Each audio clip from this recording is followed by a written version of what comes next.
Hello बच्चों, welcome biology of coded classes. I hope आप लोग अच्छे होंगे, स्वस्थ होंगे और अच्छे से पढ़ाई कर रहे होंगे। मेरा वीडियो आपको बहुत ही हेल्प कर रहा होगा। हम लोग पहला लेक्चर में देखे थे कि व्हाट इज लिविंग।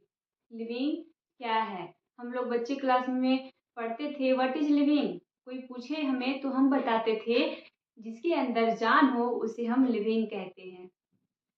अब हम क्लास 11th में आ गए हैं तो उसके अनुसार हमें जवाब देना होगा।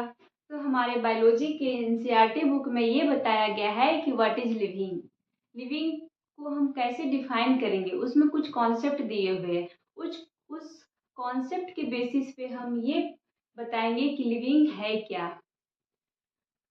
ग्रोथ, रिप्रोडक्शन और सेल ऑर्गेनाइजेशन, ये सबको हम लोगों ने एक एक करके जाना था। उनके बेसिस पे हम ये बताए थे कि लिविंग थिंग्स में ये कैरेक्टर कैसे होते हैं और ये डिफाइनिंग है या नहीं, ये भी जाना था हम लोगों ने। आज हम जानेंगे कि मेटाबॉलिज्म, कॉन्शियसनेस और इमर्जेंस, ये सब फीचर के बेसिस पे हम कैसे कहेंगे कि ये लिविंग थिंग्स है।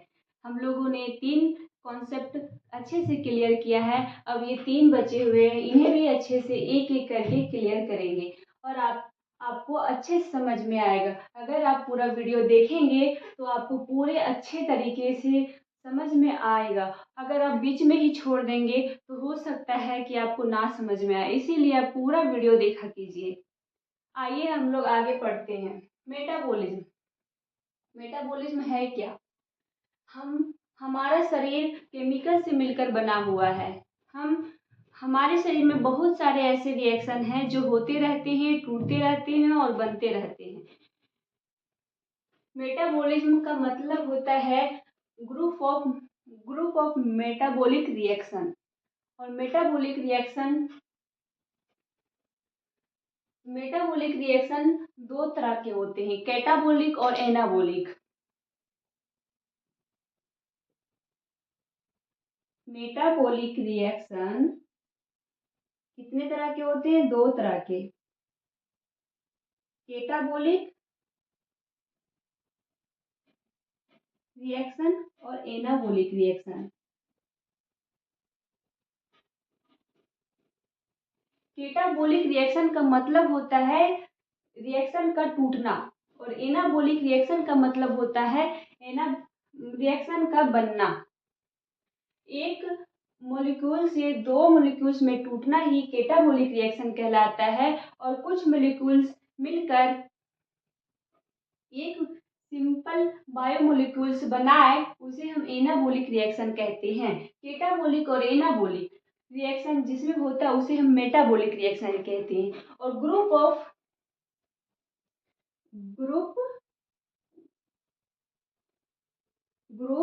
मेटाबॉलिक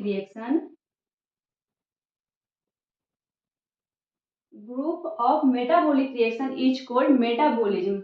हम सभी लिविंग ऑर्गेनिज्म केमिकल से मिलकर बने हुए हैं और केमिकल्स लगातार टूटते रहते हैं और चेंज होते रहते हैं अदर बायोमोलिक्यूल्स में। These are thousands of metabolic reaction occurring simultaneously inside all living organism. Living organism के अंदर हजारों मेटाबॉलिक रिएक्शन होते रहते हैं। हजारों मेटाबॉलिक रिएक्शन होते रहते हैं शरीर के अंदर। हमारे लिविंग ऑर्गेनिज्म के अंदर थाउजेंड ऑफ मेटाबॉलिक रिएक्शन होते ही रहते हैं।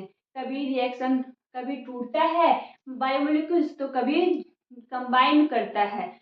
टूटना और कंबाइन करना, ब्रेक और कंबाइन करना ही मेटाबॉलिक रिएक्शन होता है और group of metabolic reaction is called metabolism. No non living object exhibit metabolism. Non living object जो है वो मेटाबॉलिज्म शो नहीं करते। No non living object exhibit metabolism, hence while metabolism is a defining feature of living organism। कल हमने पहला lecture में या फिर दूसरा लेक्चर में बताया था कि डिफाइनिंग फीचर का मतलब ये बताए थे कि प्रत्येक लिविंग थिंग्स में होना चाहिए लेकिन नॉन लिविंग थिंग्स में नहीं होना चाहिए। तो मेटाबॉलिज्म लिविंग थिंग्स में होता है, नॉन लिविंग थिंग्स में नहीं होता है, इसीलिए ये डिफाइनिंग फीचर है। लेकिन metabolic reaction non living things में भी होता है। जैसे हम लैब में रिएक्शन करवाते हैं, तो वो टेस्ट ट्यूब जो होता है उसमें हम जो लिविंग रिएक्शन करवाते हैं वो मेटाबॉलिक रिएक्शन के रूप में हुआ। केटाबोलिक और एनाबोलिक, केटाबोलिक मतलब होता है टूटना, एनाबोलिक मतलब होता है जुड़ना। तो लैब में जो हम लोगों ने लिविंग रिएक्शन करवाते हैं टेस्ट ट्यूब में, तो वो उस प्रकार मेटाबॉलिक रिएक्शन हुआ। इसी अनुसार हम बोल सकते हैं कि नॉन लिविंग में होता है। Metabolic reaction non living things में होता है, लेकिन वो लिविंग थिंग्स नहीं हुआ, वो लिविंग रिएक्शन हुआ, लिविंग थिंग्स नहीं होगा। इसीलिए मेटाबॉलिक रिएक्शन को हम लोग डिफाइनिंग फीचर में नहीं रखते, लेकिन मेटाबॉलिज्म को डिफाइनिंग फीचर में हम रखते हैं। आगे हम देखते हैं कॉन्शियसनेस। कॉन्शियसनेस मतलब क्या होता है? कॉन्शियसनेस का मतलब हिंदी में बोले तो चेतना। अगर हमें कोई external factor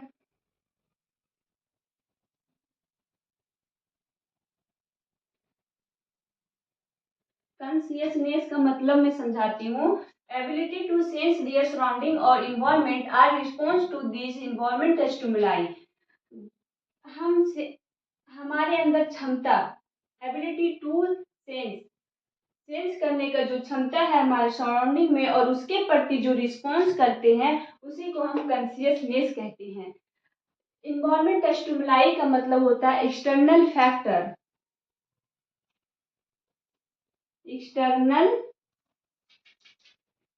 external factor like physically जैसे टेम्परेचर, वाटर,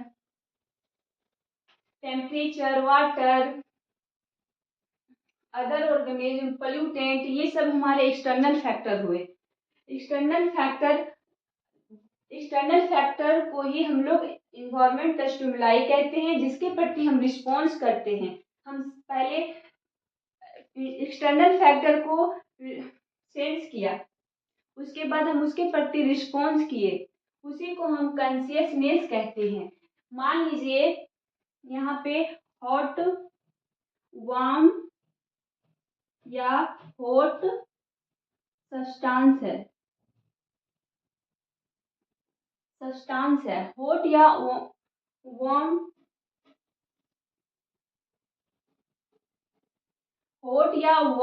सब्सटेंस है, उसे हम टच किए और हम टच करते ही अपना हाथ हटा लिए, तो ये क्या है? ये रिस्पॉन्स है। हम लोगों ने पहले सेंस किया कि ये गर्म है, उसके बाद अपना हाथ हटा लिए, इसका मतलब है कि हम रिस्पॉन्स कर रहे हैं। ये रिस्पॉन्स कैसे हम लोग किए? हमारे शरीर में बहुत थाउजेंड ऑफ नर्व सेल है, उसके थ्रू हमारा मैसेज ब्रेन तक गया और ब्रेन फिर रिस्पॉन्स किया। ये कुछ ही मिनट में हो जाते हैं, ये नहीं कि घंटों लग जाते हैं। इस हॉट सब्सटेंस को हमने टच किया और फिर हमने रिस्पॉन्स किया, इसी को हम कॉन्शियसनेस कहते हैं। We sense your environment through your sense organ. हम लोग सेंस कैसे करते हैं? अपने सेंस ऑर्गन से। अभी हॉट सब्सटेंस को हम लोगों ने छुआ, वो स्किन के थ्रू, और स्किन ने फिर अपना हाथ हटाने के लिए बोला ब्रेन, और हम हाथ हटा लिए स्किन के थ्रू, यानी कि स्किन हमारा सेंस ऑर्गन है। यहाँ पे बोल रहा है कि we sense your environment through your sense organ. हम सेंस अपने सेंस ऑर्गन के थ्रू करते हैं। Plant response to external factor like light, water, temperature, other organism, pollutant etc। अभी तो हमने अपना केस बताया, एनिमल के केस में बताया कि वो रिस्पॉन्स करता है। आप सोच रहे होंगे कि प्लांट भी रिस्पॉन्स करता है। हाँ, तो वो भी लिविंग थिंग्स है, जिसके वजह से वो रिस्पॉन्स करता है। तो आपके मन में सवाल आ रहा होगा कि कैसे करते हैं? हम प्लांट को काटते हैं तो वो तो नहीं बोलता कि हमें छोड़ दो बच्चे, हम हमको रहने दो, हम तुम्हें ऑक्सीजन देंगे तुम्हारे लिए फ़ायदे के लिए, ये तो नहीं बोलता। तो ये तो बात गलत हो जाएगा कि वो रिस्पॉन्स करते हैं, लेकिन करते हैं, वो सेल्फ कॉन्शियसनेस नहीं है, इसीलिए वो अपना बचाव नहीं करते, लेकिन रिस्पॉन्स करते हैं। जैसे आपने सुना होगा कि स्टोमाटा वो टाइम टाइम से क्लोज करते हैं और टाइम टाइम से ओपन करते हैं। जब उन्हें ज़रूरत होती है तो ओपन कर लेते हैं, जब ज़रूरत नहीं होती तो वो बंद कर लेते हैं। ये आपने ज़रूर सुना होगा।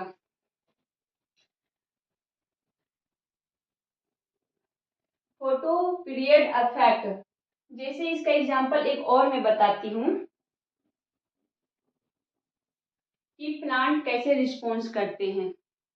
जब जैसे सूरजमुखी का फूल देखा होगा आपने, तो वो लाइट की ओर अपना पूरा बॉडी कर लेता है ताकि उसे अधिक से अधिक लाइट मिले। तो ये क्या है, लाइट को उसने सेंस किया और उसके प्रति वो रिस्पॉन्स की और उसके साइड अपना चेहरा घुमा ली। ये प्लांट के केस में वो एक्सटर्नल फैक्टर को कैसे रिस्पॉन्स करता है वो देखें। अब हम आगे देखते हैं photo period affect reproduction in seasonal breeder both plant and animal. Seasonal breeder का मतलब होता है कि साल में एक बार रिप्रोड्यूस करना, यानी कि वो साल में एक बार फर्टिलाइजेशन करते हैं और बच्चे को उत्पन्न करते हैं, बच्चे को रिप्रोड्यूस करते हैं। तो उन्हें फोटो पीरियड क्या है, the time period of sunlight, sunlight का जो समय काल है उसी को हम फोटो पीरियड कहते हैं। सीजनल ब्रीडर का मतलब होता है जो साल में एक बार ही अपने बच्चे को प्रोड्यूस कर सके, उसे हम सीजनल ब्रीडर कहते हैं। तो सीजनल ब्रीडर को कैसे अफेक्ट करता है फोटो पीरियड, आप सुने होंगे कि मेढक बरसात के समय में टर टर टर का आवाज करते हैं। तो क्या वो हमें इंटरटेन करता है या फिर अपने आवाज से हमें शोर मचा के परेशान करता है? ऐसा कुछ नहीं है। वो ना टर टर करके आवाज इसलिए निकालता है ताकि उसकी जो फीमेल पार्टनर है वो उसकी और अट्रैक्ट हो और उसके पास जाए और फर्टिलाइजेशन का प्रोसेस करे और वो बच्चे को प्रोड्यूस करे। तो एनिमल के केस में ये हुआ। और जैसे आम, अभी सितंबर चल रहा है, अभी आप देखिए पेड़, आम के पेड़ में क्या आम आपको दिखाई देते हैं? नहीं, वो एक समय काल के लिए अपना फल देते हैं, फूल देते हैं और बीज भी देते हैं। उनका समय फिक्स होता है। तो उन्हें कैसे पता चलता है कि हमारा समय आ गया, अब हम फल, अब हमारा पेड़ को कैसे पता चलता है कि अब हमारे समय फूल देने का है, अब हम फल देने का आया, उसके बाद पकने का आया, कैसे पता चलता है? वो सनलाइट के माध्यम से, अमाउंट ऑफ सनलाइट, सनलाइट का जो अमाउंट होता है उसके अनुसार वो सेंस करते हैं और रिस्पॉन्स करते हैं। अगर जैसे आम का फूल कब आता है, सरस्वती पूजा के आसपास फूल सभी आम में आ जाते हैं। तो उस टाइम जो सनलाइट का अमाउंट होता है वो बहुत ही कम होता है गर्मी के ऋतु में, क्योंकि उस टाइम रात बहुत जल्दी हो जाती है, जिसके वजह से सनलाइट का जो अमाउंट है बहुत कम पड़ता है पेड़ों पर। तो उन्हें पता चलता है कि अब हमें फूल देने का टाइम आ गया और उसके बाद ग्रीष्म ऋतु में वो आके फल पक जाते हैं, बड़े हो जाते हैं और उसके बाद पकने के बाद हम उसे आराम से टेस्टी पूर्वक खा लेते हैं। तो फोटो पीरियड के यानी कि सनलाइट के वजह से प्लांट रिस्पॉन्स करते हैं, सेंस करते हैं पहले, उसके बाद रिस्पॉन्स करते हैं। वो क्या हुआ, कॉन्शियसनेस का ही एग्जाम्पल हुआ। आगे आने वाले चैप्टर में हम फोटो पीरियड कैसे अफेक्ट करता है प्लांट को, ये सब पूरा डिटेल में पढ़ेंगे। अभी बस कॉन्सेप्ट दिया हुआ है, हमने बोला था कि ये पहला चैप्टर है, इसमें सिर्फ कॉन्सेप्ट पढ़ना है। और कॉन्सेप्ट अगर नहीं जाना, हम लोग ने अच्छे से कॉन्सेप्ट क्लियर नहीं किया तो आगे आने वाले चैप्टर में हमें बहुत प्रॉब्लम होगा। इसीलिए अच्छे से ध्यान से पढ़िएगा। All organism therefore are aware of their surrounding, सभी ऑर्गेनिज्म अवेयर होते हैं अपने सराउंडिंग के लिए। Human being is the only organism who is aware of himself, human being जो है, ह्यूमन बीइंग सिर्फ ऐसा ऑर्गेनिज्म है जो अपने लिए अवेयर होता है, that is has self consciousness, जिसे हम सेल्फ कॉन्शियसनेस कहते हैं। अभी अभी हमने आपको समझाया कि पेड़ को अगर हम काटेंगे तो वो ये नहीं बोलेगा कि हमें छोड़ दो, हम तुमको ऑक्सीजन देते हैं, तुम्हारी जीवन की रक्षा करते हैं, वो नहीं बोलता। लेकिन ह्यूमन को अगर आप मारने जाइएगा तो वो अपनी आपकी आपको उससे क्या फायदा होगा वो गिनाने लग जाएगा। जैसे यहाँ पे हमने लिया था हॉट सब्सटेंस, अब कुछ हुआ हमने तो हमने अपना हाथ हटा लिया, तो यहाँ पे सेल्फ कॉन्शियसनेस का एग्जाम्पल कैसे आएगा ये मैं दिखाती हूँ। जैसे हमने छुआ तो हमें गर्म महसूस हुआ, हमने रिस्पॉन्स किया, अपना हाथ हटा लिया। अगर मेरा मन करे तो मैं इसे ठंडा कर सकती हूँ, तब जाके छूऊंगी। सेल्फ कॉन्शियसनेस आया ना, खुद के प्रति अवेयर होना। दूसरा एग्जाम्पल से समझाती हूँ ताकि आपका कॉन्सेप्ट और क्लियर हो। जैसे आपने देखा कि सांप आपके सामने है, तो आप क्या करेंगे? भागेंगे, रिस्पॉन्स करेंगे। आपने सेंस किया कि यहाँ पे सांप है, उसके बाद आपने रिस्पॉन्स किया और आप भागे। हो सकता है आप एक दो लोगों को साथ में लेके आए या फिर डंडा लेके आए और उसे मार डालें, क्योंकि वो आगे जाके आपको क्षति कर सकता है, इसीलिए आज आपने उसे अभी मार दिया। तो ये क्या हुआ? सेल्फ कॉन्शियसनेस का ही एग्जाम्पल हुआ ना, कि आपने उसे मार दिया ताकि आपको वो प्रॉब्लम ना करे। पहले हम लोगों ने सेंस किया कि यहाँ पे सांप है, उसके बाद रिस्पॉन्स किए, हम लोग भागे और उसके बाद हम आए और उस सांप को मार डाला। तो ये खुद के प्रति अवेयर हो किए, तो ये सेल्फ कॉन्शियसनेस का एग्जाम्पल हुआ। Consciousness therefore become the defining property of living organism। यहाँ पे बोल रहा है consciousness डिफाइनिंग प्रॉपर्टी है। ऑफ कोर्स ये डिफाइनिंग प्रॉपर्टीज ही होगा ना, क्योंकि प्रत्येक लिविंग ऑर्गेनिज्म में हो रहा है और नॉन लिविंग में नहीं होगा। क्यों? जैसे एग्जांपल लीजिए, कुर्सी है, कुर्सी को हम कितना भी मारे, कितना भी पटके, कितना भी कुछ करें, वो हमारे प्रति रिस्पॉन्स नहीं करेगा। उससे वो सेंस भी नहीं कर सकता कि उन्हें उसे कुछ हो भी रहा है। लेकिन लिविंग ऑर्गेनिज्म सेंस करते हैं, रिस्पॉन्स करते हैं, या फिर सेल्फ कॉन्शियस अपने प्रति अवेयर भी होते हैं। तो हम कॉन्शियसनेस को डिफाइनिंग प्रॉपर्टीज के रूप में रखेंगे। यहाँ पे हमने पूरा चैप्टर में व्हाट इज लिविंग के कुछ कॉन्सेप्ट दिए हुए थे, उसके बेसिस पे हमने देखा कि लिविंग थिंग्स को कैसे इन लोग डिफाइन करते हैं। हमने पढ़ा कि डिफाइनिंग फीचर जिसके प्रत्येक लिविंग थिंग्स में होना चाहिए और नॉन लिविंग थिंग्स में नहीं होना चाहिए, उसे हम डिफाइनिंग फीचर कहते हैं। तो आइए देखते हैं डिफाइनिंग फीचर हमारे कुछ टॉपिक में कौन कौन से थे और कौन कौन से नहीं थे। ये ऑब्जेक्टिव क्वेश्चन में बहुत पूछे जाते हैं, इसीलिए हमें ये ध्यान से देखना है कि कौन कौन से डिफाइनिंग फीचर थे और कौन कौन से नॉन डिफाइनिंग थे। Cell organisation, metabolism, defining feature में सेल ऑर्गेनाइजेशन, मेटाबॉलिज्म और कॉन्शियसनेस। सेल ऑर्गेनाइजेशन सिर्फ लिविंग थिंग्स में हो रहा था, मेटाबॉलिज्म भी लिविंग थिंग्स में हो रहा है और कॉन्शियसनेस भी लिविंग थिंग्स में ही हो रहा है। नॉन डिफाइनिंग, नॉन डिफाइनिंग में ग्रोथ, ग्रोथ को हम लोग नॉन डिफाइनिंग क्यों बोले थे? क्योंकि लिविंग थिंग्स में भी हो रहा था और नॉन लिविंग थिंग्स में भी हो रहा था, भले वो एक्सटर्नल हो या इंटरनल हो। जैसे हम लोग माउंटेन का एग्जांपल लिए थे, उसमें बाहर से एक्यूमुलेशन हो रहा था जिसकी वजह से माउंटेन का ग्रोथ, बॉडी वेट गेन हो रहा था, बॉडी मास गेन हुआ था। इसी वजह से हम लोग ग्रोथ को नॉन डिफाइनिंग के कैरेक्टर में रखेंगे। रिप्रोडक्शन, हम लोग कल पढ़े थे, दूसरा लेक्चर में पढ़े थे कि रिप्रोडक्शन सिर्फ लिविंग थिंग्स में होता है। रिप्रोडक्शन कैरेक्टरिस्टिक है लिविंग ऑर्गेनिज्म का, तो फिर हम इसे डिफाइनिंग नॉन डिफाइनिंग में क्यों रखें?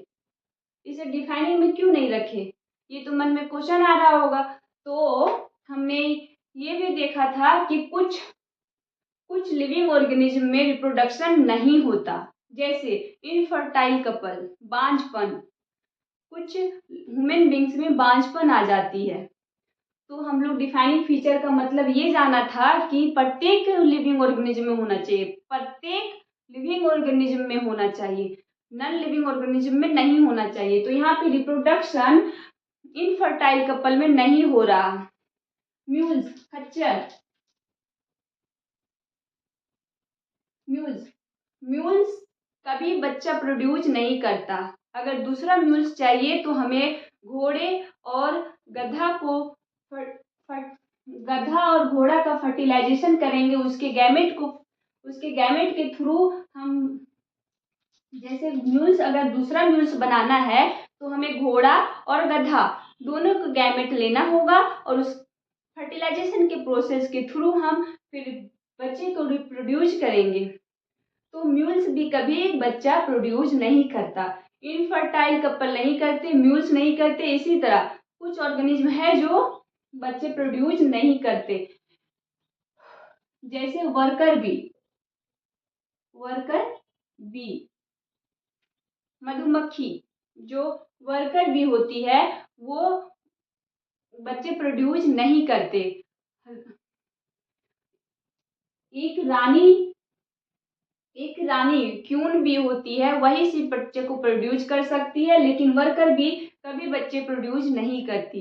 Infertile couple, mules, worker bee, ये सब एग्जाम्पल है जो रिप्रोडक्शन नहीं करते, इसीलिए हम इसे नॉन डिफाइनिंग फीचर में रखे हैं। Metabolic reaction, metabolism defining feature है, लेकिन metabolic reaction in non defining है। क्यों? क्योंकि ये बाहर किया जा सकता है, लैब में ये रिएक्शन को कराया जा सकता है, इसीलिए ये नॉन डिफाइनिंग के कैटेगरी में आया। लेकिन ग्रुप ऑफ मेटाबॉलिक रिएक्शन, बहुत सारे रिएक्शन हम एक ही टेस्ट ट्यूब में नहीं कर सकते, अलग अलग टेस्ट ट्यूब की जरूरत होती है, इसीलिए मेटाबॉलिज्म डिफाइनिंग में आता है और नॉन डिफाइनिंग में मेटाबॉलिक रिएक्शन आता है। इमर्जेंस, आगे टॉपिक है इमर्जेंस। इमर्जेंस क्या है? अपना प्रॉपर्टी को इमर्ज करना, दिखाना। जब वो अकेला हो तो वो नहीं दिखा पाता, एक्सप्रेस नहीं कर पाता, लेकिन वो ग्रुप में आ जाए तो अपनी प्रॉपर्टी को, अपना जो काम है उसे एक्सप्रेस करता है, तो उसे हम इमर्जेंस कहते हैं। जैसे आपने बच्चे में या पहले बच्चे क्लास में या फिर किसी के थ्रू ये कहानी जरूर सुना होगा कि एक पिता अपने बेटे को एक लकड़ी दिया और बोला तोड़ो, तो वो तोड़ दिया, आसानी से तोड़ा। दो दिया, टूट गया, कुछ तक 2 3 4 तोड़ लिए, लेकिन group of would, bundle of would दिया गया तो नहीं तोड़ पाए। क्यों? क्योंकि एक साथ बहुत सारे लकड़ी का बंडल हो गया, जिसकी वजह से तोड़ना मुश्किल हो गया। तो यहाँ पे एक लकड़ी अपना वो प्रभाव नहीं दिखा पाई जो बंडल ऑफ लकड़ी ने दिखाया। इसी तरह हमारे शरीर में भी ऐसे कुछ होते हैं, जैसे एक सेल जो हमारे शरीर का एक छोटा सा सेल ले तो वो रिस्पायरेशन का जो प्रोसेस है उसे नहीं कर सकता, लेकिन tissue, group of cell, group of tissue मिलकर ये परफॉर्म कर सकते हैं रिस्पायरेशन का जो प्रोसेस है। जैसे एक सेल है, वो परफॉर्म नहीं किया, अपना प्रॉपर्टी नहीं एक्सप्रेस कर पाया, लेकिन वही group of tissue, properties of tissue, वो उसे एक्सप्रेस कर दे, यानी कि सेल के मिलने से कुछ फंक्शन होने लग जाए, उसे हम इमर्जेंस कहते हैं। आगे के लेक्चर में हम ये पढ़ेंगे diversity in the living world. Living world में डाइवर्सिटी कैसे है, इसके अंदर हम ये देखेंगे। इसके अंदर कुछ टॉपिक है, जैसे क्लासिफिकेशन,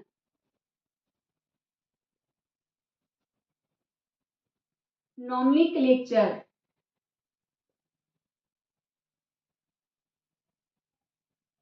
आइडेंटिफिकेशन,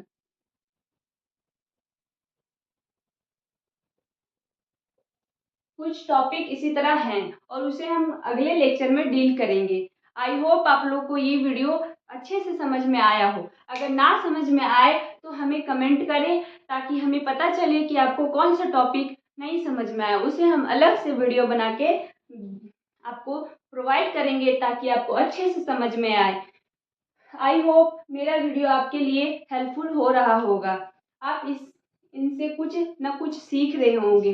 मैं बहुत बेसिक से पढ़ा रही हूँ, हो सकता है आपको समझ में आए। मैं ये सोच के पढ़ाती हूँ कि जिन्हें कुछ नहीं आता उन वो भी यह लेक्चर देखें और उन्हें भी यह समझ में आए। इसीलिए आशा करती हूँ कि आपको यह समझ में आ रहा हो। गाइस, अगर आप अपने दोस्तों से भी यह वीडियो शेयर करें ताकि उन्हें भी ये पता चले कि वो ये वीडियो देख के ये समझ सके कि क्या है मेटाबॉलिज्म, कॉन्शियसनेस, इमरजेंस, ये टॉपिक उन्हें भी क्लियर हो अच्छे से।